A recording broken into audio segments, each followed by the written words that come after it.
Hi, my name is Jeremy. I'm a fabricator and mechanic, and I'm on a journey to build a 1937 Auto Union Type C. On today's episode, we're going to start the modifications of this stock Volkswagen front beam. Quick rundown, we'll move all the things we don't need, including the shock towers. We'll add in our new support at the end, and we'll add in our center adjusters. Let's get to the video.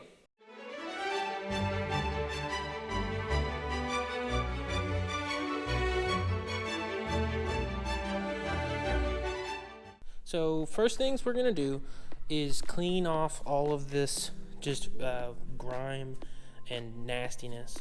Next we're going to cut these off, cut off the stock shock towers and end support of the tubes. Then we're going to put in this right here, not the whole thing obviously, which is just 1.5 inch national pipe thread pipe, which is just mild steel. It's called black iron pipe, but it's just mild steel. They didn't have any uncoated, so what I got was galvanized. I'll have to sand or buff the galvanizing off. Either way, no big deal, but it's about 3/16 wall, which is really similar to what the main tubes are.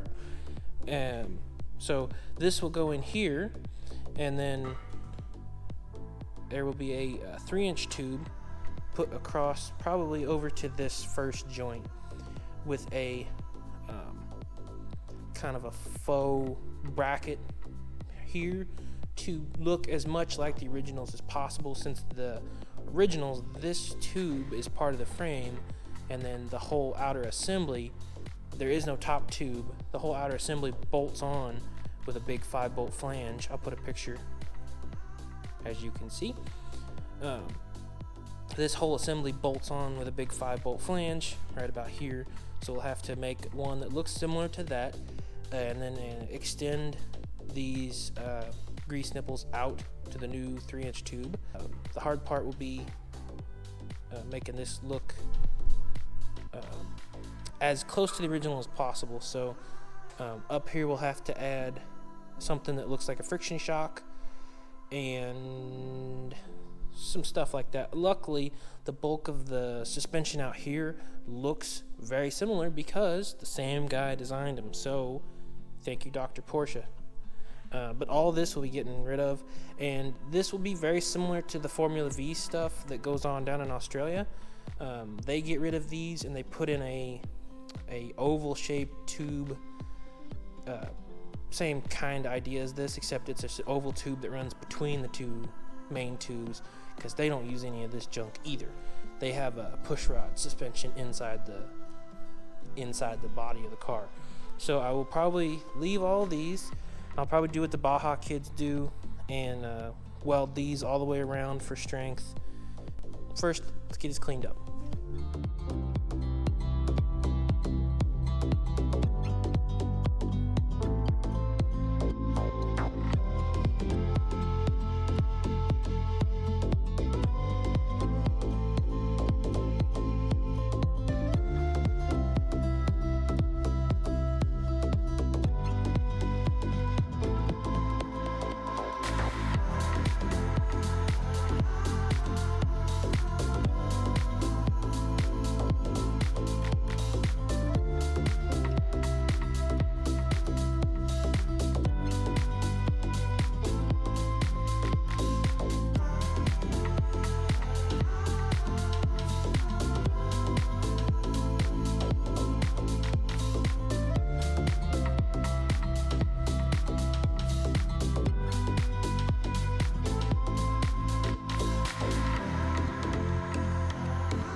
So we have this end off. What I ended up doing was grinding around with the hard wheel, and then I took the Sawzall and cut through top and bottom. This is about how they went. cut through the middle, cut through here and here, here and here, and then broke the pieces off with a chisel.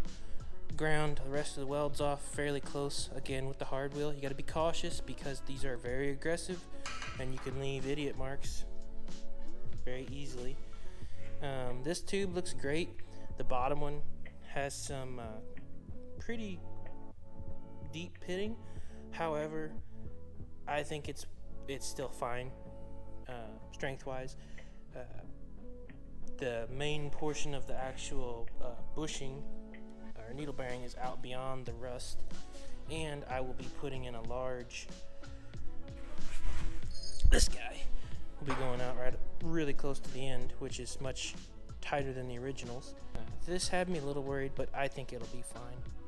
And as far as finish goes, there'll have to be quite a bit of like body filler used out here to get the lines between all these looking appropriate, because on the originals, once again, this doesn't exist. So on the originals, there's a big tube that comes out, and then this whole assembly out here where the swing arms mount is one cast piece that bolts on. So I'm gonna have to do quite a bit of I think I'll just use Bondo to fill in and smooth it out and give it that nice cast single unit piece. And then up here where this tube goes into the bodywork, beyond wherever I end up having to mount the friction shock looking thing, inside of that will just be painted like a flat black. So anything other, if you get up close to it, you'll be able to see it, but anything else, it'll just disappear. So I do not have a tubing notcher yet. I am working on that. However, I do have a very nice mag drill with the chuck and a hole saw and a nice surface to clamp everything to. So I did this as a test. Works beautifully. You have to stop after you get down about most of the way and then cut the piece off because you run out of throat depth. I also need to get, now that I know, deeper throat depth hole saws.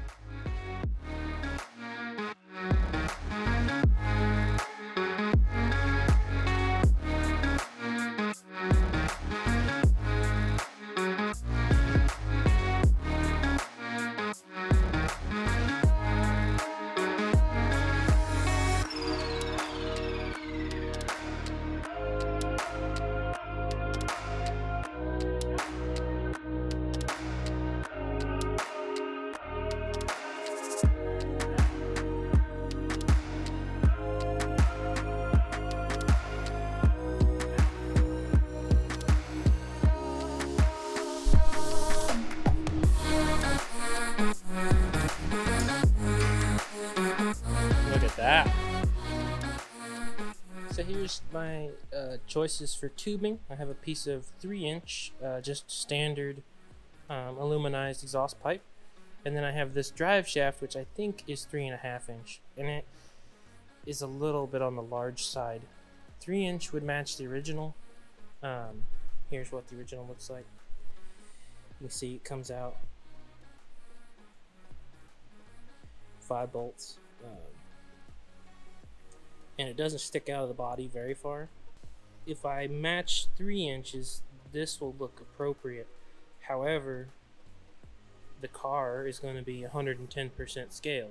So this would technically need to be 3.3 inches. So 3.25 would be the next nominal actual size. So I think 3-inch will look better than 3.5. But the ends also have these what I think it is this is either a highly specialized machined part or a casting that is then pressed or welded onto the actual main axle beam. So it looks like it's actually a little bit larger than the standard. The rest of the frame is all 3-inch, 76 millimeter, whatever, 75 millimeter tubing. So with this, I might actually be better going with the 3.5 to kind of match the beefiness of the casting or the machined part, whatever, and just have that all the way across. I know what I'll do. I'll cut a piece of each. I'll cut one of each the way I want it, and then we'll look at it and see how closely it matches this one. Cool, let's do that. So here is our 3-inch tube, and the big beefy 3.5. I can tell you, I think I like the 3.5 inch better already. Yeah, that's what we're gonna rock. We're gonna go with this guy. Also, interesting note, this is an old Ford drive shaft from the early 90s. They put a cardboard sleeve in them before they weld the ends on to help with noise and vibrations. So when you cut them open, there's always a chunk of cardboard inside the tube. But you can see this is just like, I don't know, 16th wall, like 63 thousandths, I think is what it probably is. But that really makes it kind of beefcakey, huh? This is why you do all the layout before you start cutting stuff, because when you're trying to mimic something historical like this, you want it to look as close as possible. And I know I'm spending a lot of time on this, however, this is the front of the car. This is what people are going to look at. This is some of the most iconic stuff. When you look at the pictures of them, they're from the front. So the things that are the most important in my mind are these chunks of axle, these bits out here that you can see sticking outside the bodywork, the grill, the actual shape of the grill, and the windshield and these mirrors and the scoop. Basically everything in front of the driver's, or in front of the gas tank, is super critical, I think, because that's most of the pictures you see are of the front of the car. So here we have, let's see this one. Not really. We have our circle.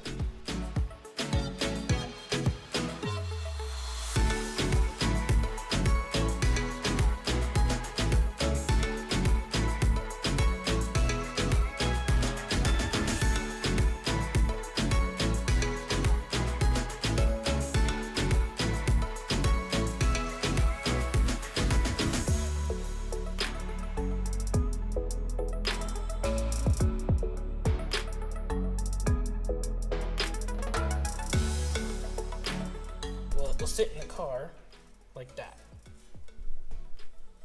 I can get the light to where you can see. So this will be the top, this is the bottom, straight up and down sides. Pretty simple. There'll be a 2-inch hole drilled here for it to slip over the axle tube, and then this goes right here. Oh yeah, I like the look of that. That looks great. Cool. Let's get to cutting and make a pair of these bad boys. Here's the piece. I think it turned out pretty sweet. I'm really happy with it, to be honest. It looks pretty darn good. These line up really close, so we'll have to relieve the side of these to fit in next to the this big 3.5-inch tube. This will get welded on here. This is the bottom, so it'll go in the car like that. And then there will just be a nut put on here. Right now I just have these nylon lock nuts, which are close aesthetically. The originals had a castellated nut, probably with safety wires. I haven't seen it in any of the pictures, but it would make sense on something this critical on a Grand Prix car. Lay it on here, trace the outline, transfer punch all the holes, and then cut out a second one, and then we'll be done making these. Then we can drill. I got a new hole saw from Diablo, and they're not sponsored, but their demons know how to make a pretty good looking hole saw. This one's like probably 3/4 of an inch deeper than my Milwaukee hole saws, and if you see, it goes all the way up to the roof, and there's nothing sticking inside. So here you can see the depth difference. It's pretty dramatic. These are the same size hole saws, and this goes all the way up to the top, whereas this has a nubbin that sticks in probably, let me see that or not, probably 1/8 of an inch, which limits it even more. So you're looking at more like that, realistically.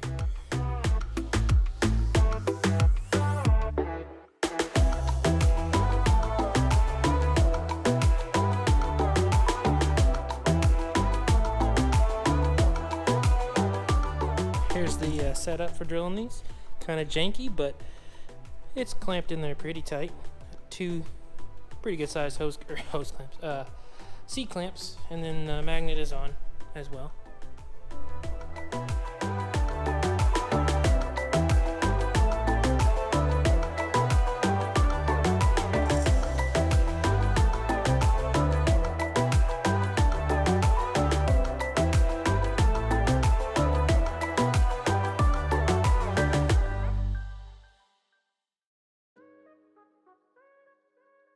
Holy cow, I'm impressed.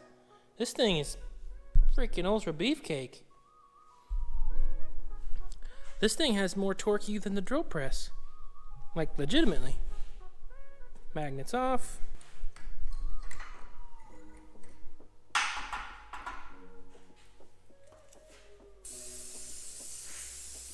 Oh yeah, she's toasty. See how she fits, eh?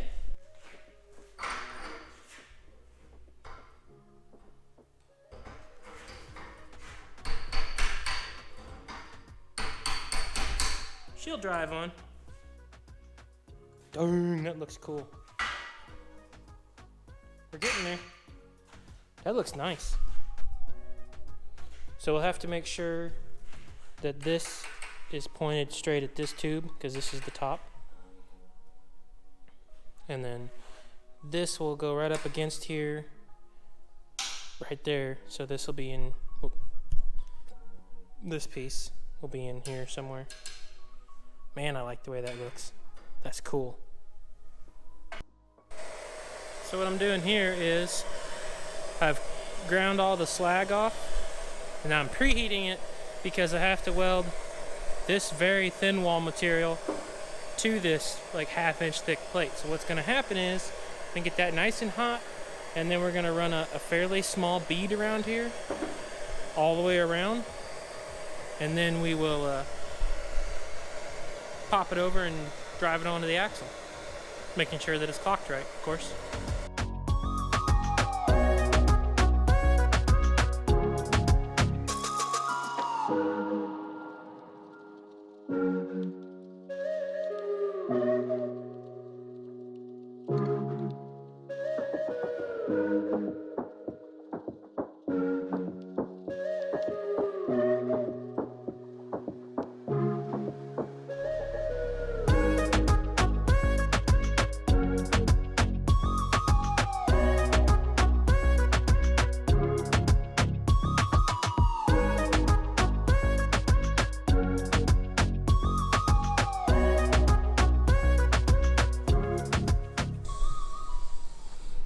All the way around.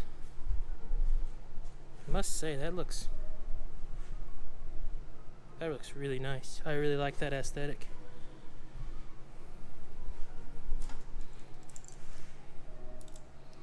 Now we can go get the bolts. Probably go back through these with the drill bit to bring them back out to size. Now we can go get our bolts, start popping them through, and get them fitted to actually go down in there.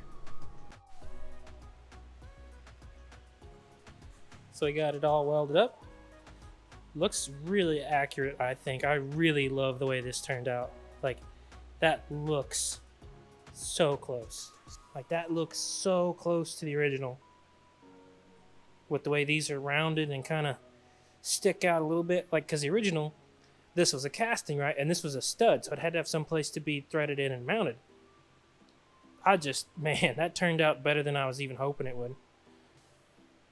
I gotta clean these up. I had, stupidly, I put nylock nuts on it to hold them in there when I was welding them, and it melted all the plastic out. But look at that thing. Isn't that gorgeous? Dang. I'm ecstatic with how that turns out.